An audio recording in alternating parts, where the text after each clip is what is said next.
Welcome to SoulPod Studio. We're not your average social network. We're a community of professionals, enthusiasts, and students taking sustainability to the next level. Join us on our journey and get inspired by Earth heroes just like you.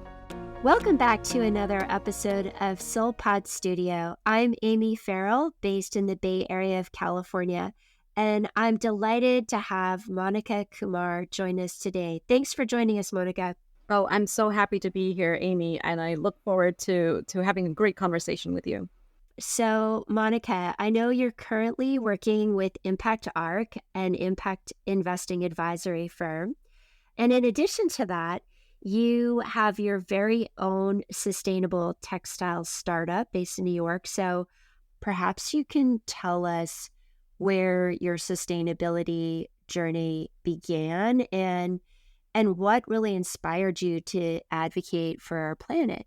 I've been at this for quite some time. Sustainability has been my passion since I was a teenager.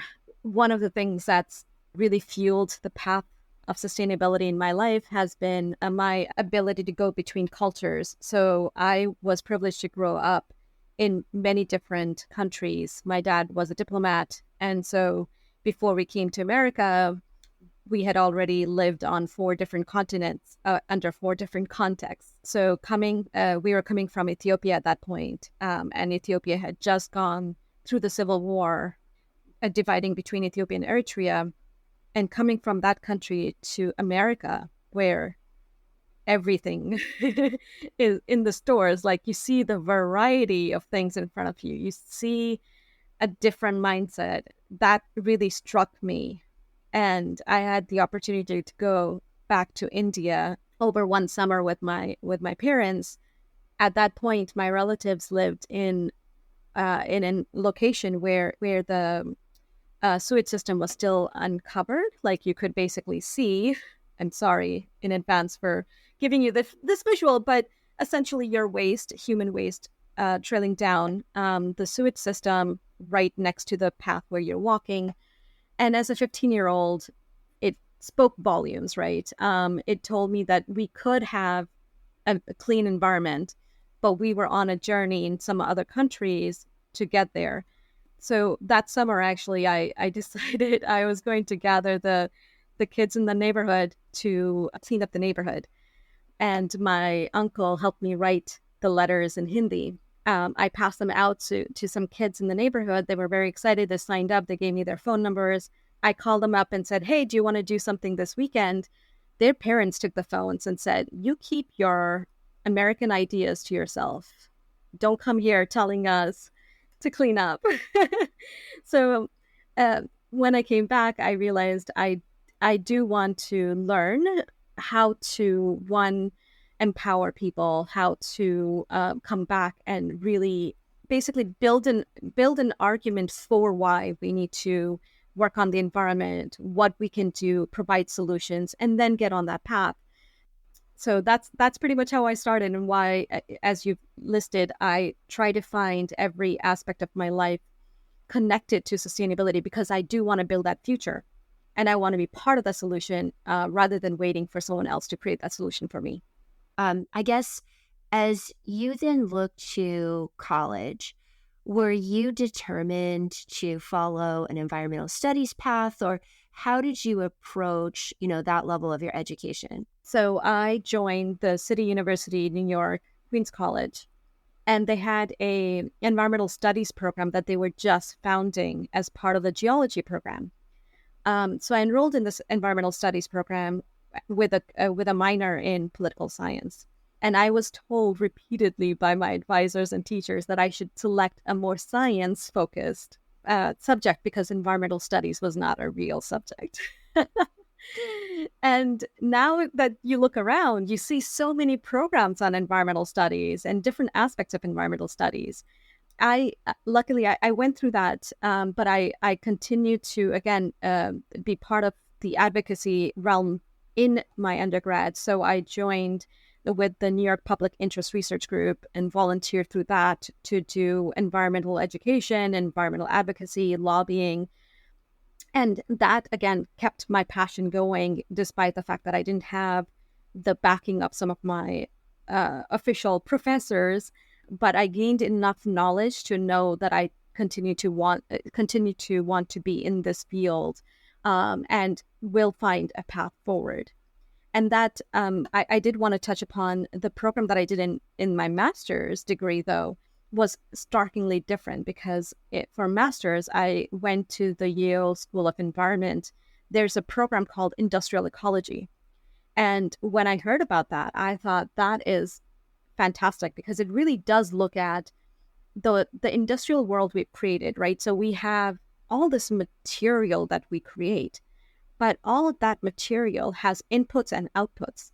And there's got to be a way for us to make it a more circular economy. We talk about circularity right now, but again, this was 20 years ago where we were talking about an industrial ecology, right? So it's really looking at the industries within the environmental context, but as an ecosystem of its own. And that taught me, again, to think about how can you use those resources in the most effective and efficient manner in the limitations of the environment that we exist in. After grad school, I worked in the private sector here in New York with a very small consulting firm, looking at and advising companies from the outside about how to set up their sustainability strategies, how to disclose better the information that that investors and stakeholders are looking for, and overall creating a greater awareness and connection amongst the sustainability networks in the city. So it was a very interesting perspective that I brought at that point, because I was looking at and comparing companies within the same sectors and seeing how they can use sustainability as a way to better their business and as a way to create competitive advantage amongst its peers. So then from that experience, how was it that you transitioned, as I know you went on to the World Bank, but how did you think about going from this advising small businesses to working for this international organization?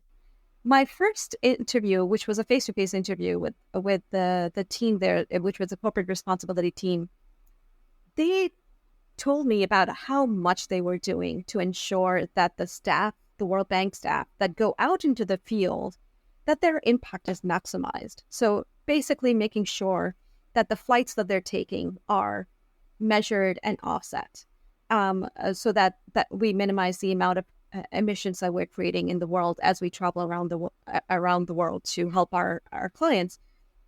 That the buildings within which the staff work globally, and there are over 140 buildings that the World Bank has, those buildings are built to be the most efficient, to ensure that we have minimal impact on the natural resources of the environment.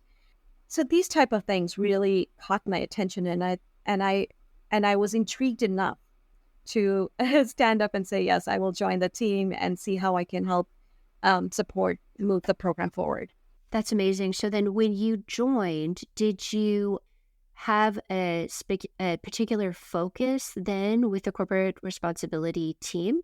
We had a couple of missions at that point. One was to make sure that our facilities management was kept up to date on the progress of sustainability management within buildings. And so we did, special trainings. We worked with them on special or specific projects on the ground in different countries to focus on building, on incorporating, for example, LEED, which is the Leadership for Energy Environment Design program, or any of the comparable certifications in other countries. Since we were global, we would help utilize those type of certifications to build environment and efficiencies within every single building that we put up or we renovated. That was one piece of it. The other piece was disclosing the information that the World Bank was doing. So how could we make sure that our stakeholders, and it's not just the 189 government finance ministers that sit on the board of the World Bank, but beyond that, it's the citizens, it's the NGOs, it's the partners that we work with, and the investors who help us raise funds on the capital market, making sure they all understood how the World Bank was setting itself up to be a sustainable organization and how it was living and implementing its mission of reducing poverty and boosting shared prosperity. And a large part of that information was put out through a sustainability reporting. And I say reporting because there are many different aspects, many different standards and frameworks we use to create those reports. Can you tell us, as you think about the different frameworks and the different pieces of information, how did you decide, or how did the World Bank Group decide what to report and how often to report and how best to communicate through what medium? I'm assuming it's available on the website and other places. But I'm just thinking for our SoulPod members who are listening and thinking about reporting, you've done it now with small businesses or corporations when you worked at the consulting firm in New York, and then you're doing it for a massive international organization. But many of the principles, I guess, are consistent. So perhaps you could just kind of touch on what you view as best practices. For those who are just starting on the journey, I would say there's a lot of noise out there right now about the standards and the regulations that are being put forward, I would say. And to calm that noise, to begin with, the GRI, which used to be known as the Global Reporting Initiative, it's the longest standing standard out there for reporting on sustainability for the multitude of stakeholders, right? So if you're just getting started, I would say look at that. It's going to be your best friend because most of the other standards that are coming on board now have referenced it in some format. And GRI is the one that encompasses the greatest number of stakeholders that you would be reporting to. Most other standards that are out there right now, such as TCFD, which is the Task Force on Climate Disclosures, or any of the regulations that are coming out in the EU, or through IFRS, which is the International Financial Reporting Standards. All of those have a specific stakeholder that they reference as the main stakeholder for that report. So that's one of the biggest distinctions is you should look at who do you want to report to and then use the standard that best applies to you. But GRI would be the one with the broadest stakeholder group. The second piece to look at is what is material to your business. So, for example, if you're creating shoes, what is material to your supply chain, to your stakeholders, to your business is very different than if you are a service organization, providing consulting services. You have a totally different supply chain, a different makeup, and a different impact area. So it's really important to dive into what is most material to your business and where you're creating the biggest impact. The main conversation that is currently taking place in defining what is impactful looks at two sides of impact. One is what is the impact of the changes that are happening in the climate or the resource availability or the generational change, population generational change. What is that impact on your business? That's one aspect of materiality. It's called single materiality. So it's like we're only going to consider whether our business is going to flourish or be negatively impacted due to these changes in the context within which we live. On the other hand is double materiality, which looks at not only how are these changes going to impact your business, but also how are you as a business going to impact the planet, the people, and the economy. And this aspect is the more comprehensive piece because not only do investors or you and I, when you and I go out there to purchase things, it doesn't only matter to us whether this business is going to be around for the next 50 years or 100 years, but also what is the impact that the business is creating? How lingering is that going to be? Is it a polluting business that we're supporting, or is it one that's actually trying to minimize its negative impact and support the communities? And so we want to support them because they're doing this lasting impact, right? So we need to know how the changes are going to impact the business, but also how the business is going to impact the world within which we live. Tell us then, what does make a good sustainability report? Sure. And I want to start by saying it doesn't need to be a report. It could also be something on the website. It can be commitment statements. It could be videos. There's so many ways we can get the information out there, right? It's all about transparency and disclosure. Are you telling what you're doing, and is it verifiable, right? Can people trust what you're saying? So it can be in any format. But what does make a good sustainability story, let's say, or sustainability disclosure, again, it can be in any format, is one that acknowledges the limitations and the minimal thresholds that we're living within. Let me start with the limitations. We live on one planet. This planet has certain limitations beyond which humans will not exist. And there are studies that have shown that there's 7 key criteria of those limitations, and climate is one, water is another, and then there are a few others. Biodiversity is another. Within that limitation, we all need to use the resources effectively so that we can continue to live and have the lifestyle that we want.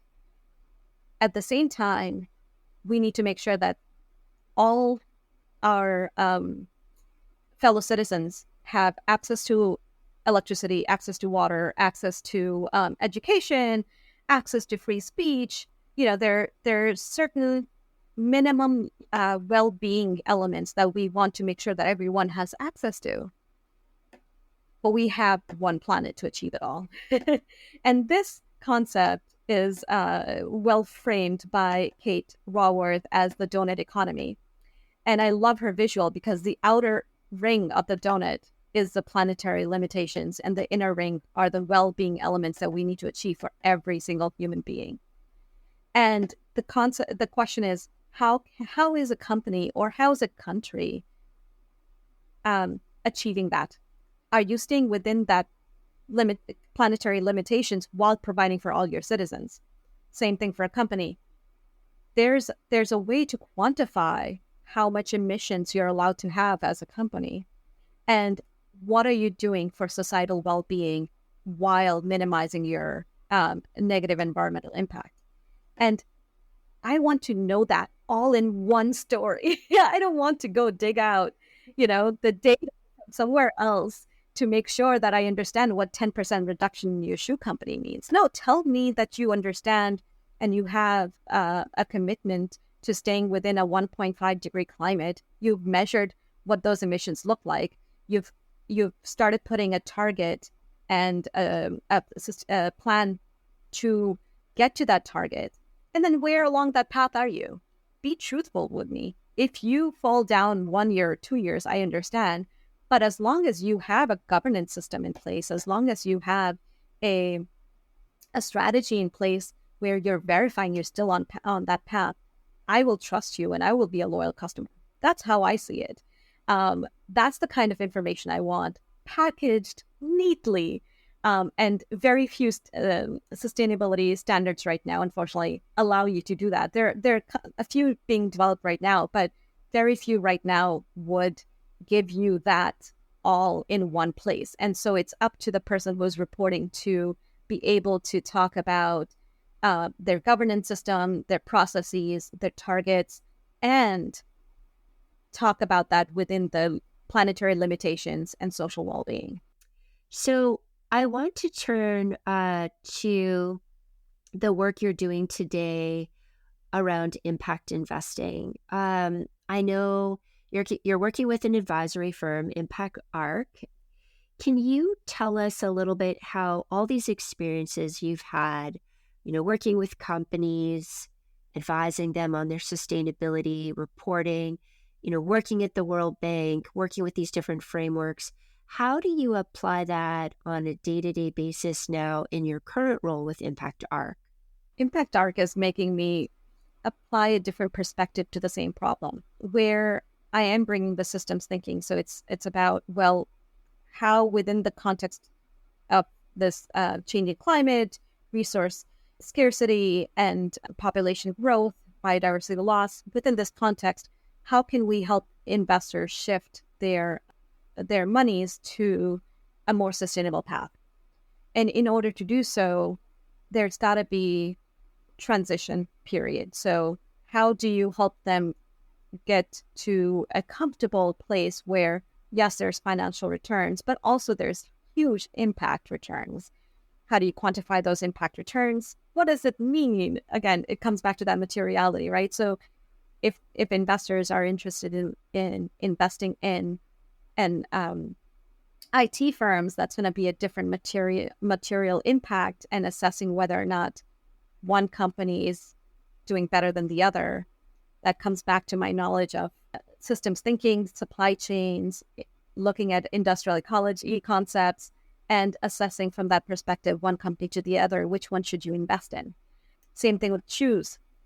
Which company has a better supply chain? Most supply chains have similar or essentially the same locations for factories, but then their governance system makes a huge difference, right? Which companies have commitments from the top, have a strategy in place to implement those commitments that they have laid out, and have shown and proven that they are already on the journey. So those type of things are being analyzed through Impact Arc, but all for the purpose of shifting the monies towards a more sustainable end or impactful end. Well, and what's fascinating about your experience is not only are you doing this, now from an investor point of view, but previously, working with companies or working with the World Bank, but you're actually applying it to your own business. Tell us about the startup that you launched with your sisters. Tell us what you're doing and how you're applying all this amazing knowledge to your own business. Yeah, this is the fun conversation. I always enjoy telling people the story of how we got started, because one day I got a call from my sisters. My older sister did software engineering, and in the 2008 crash, she quit her job and went traveling the world. My younger sister did textile design, and she was finishing her master's degree in London when my older sister went and hung out with her for a little bit. They called me and they said, Monika, we have the best idea of a family business, because we've always wanted to work together on something. I was like, all right, great, tell me. And they're like, well, we can work with artisans in India and work on sustainable textiles. So it would be hand block printed, natural dyes. We're not going to use any chemicals in our production. Everything's going to be hand stitched, and we'll work with communities of artisans in India to help support them. And I was like, okay, but what's the most, what aspects of this is sustainable? And they're like, well, one, there's no chemicals, right? So we're only going to be using plants and metals and so on to create the colors. And second, most of these artisans that we work with and artisan communities that we work with are diminishing because of the way that fashion is seen nowadays. There needs to be consistency in how your clothes look. But when you work with artisans and when you work with hand created items, and when you work especially with natural dyes, things are not consistent.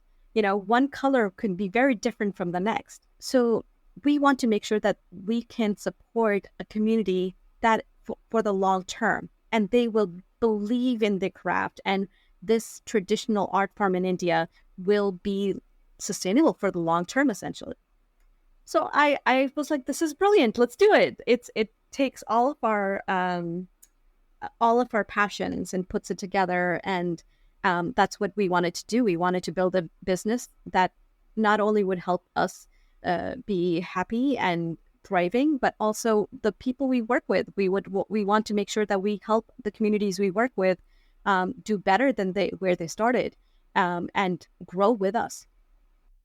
And tell me a little bit about the craft itself. I know it's block printing based, but given your knowledge and kind of systems thinking, maybe you could start literally with the soil. I mean, from the soil to, the cotton, to the production, and then the printing, the block printing.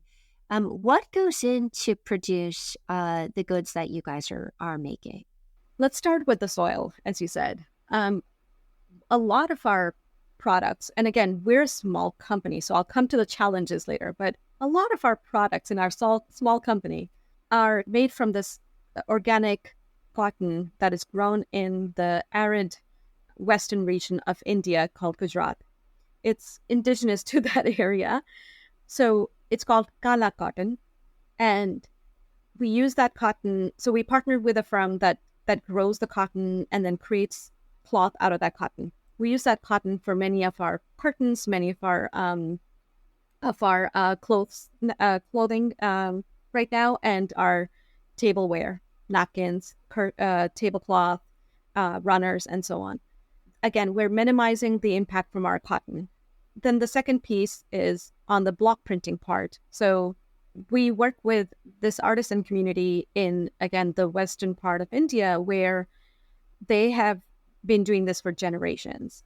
There's one man who basically carves the block that we will be using. And sometimes we use multiple blocks with the same product. But he would carve each one of this by hand.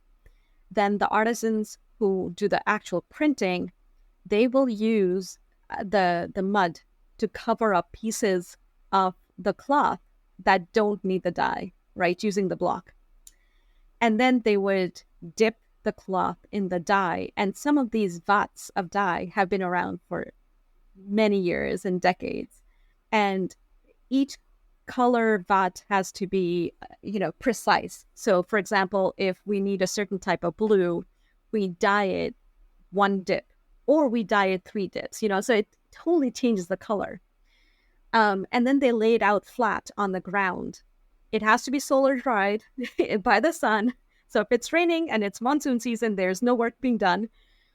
And on the flip side, we work with a community of women who help us do the stitching and create some of our accessories. So they take some of the waste fabric and create birds out of it, or little elephant ornaments, things that we can attach to our accessories, our bags, and so on, and make sure that we work, we're supporting the community within which these artisans live, but at the same time, we're reusing some of the fabric waste that we've created.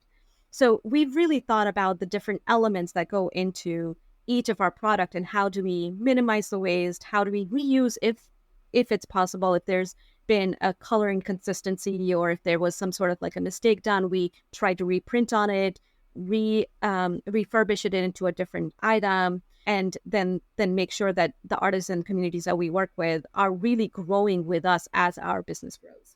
So just tell us what your website is and how we can support your business. Sure. So our business is called Icha, which means a wish. It is our wish for a sustainable planet, and it's a wish that we work with our communities to create that sustainable planet. The website is called ichcha.com, ICHCHA.com. And, one of the things that we have done is created Ichcha for the artisans, which basically allows the artisans to come up with their own designs and produce their own designs. And 100% of any sales of those Ichcha for artisans products goes back to the team that created the designs. We only take the cost of producing it, but everything else goes back to them, and they share it as a team. So I would suggest people go online, check out the products we have, check out what's under the Ichcha for artisans, and see if you would like to support them directly.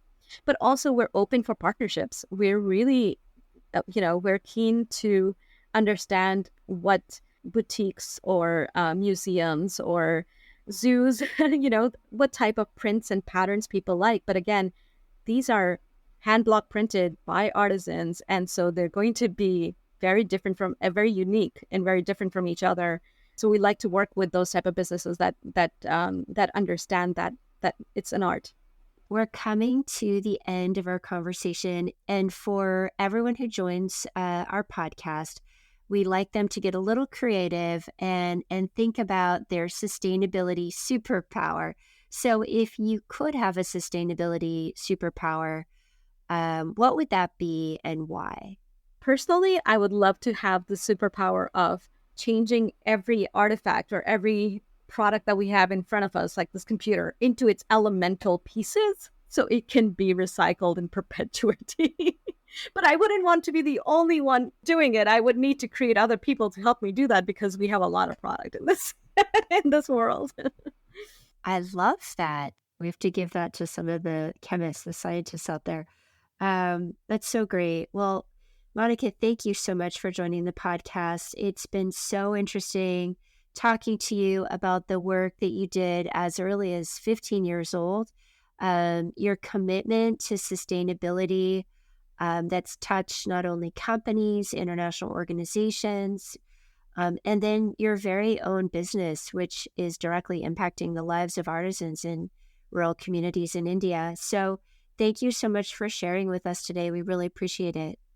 Amy, thank you so much for having me. It's been a joy talking to you, and I look forward to hearing other podcasts from you. They're all very interesting, and I learned so much with every single one of your speakers.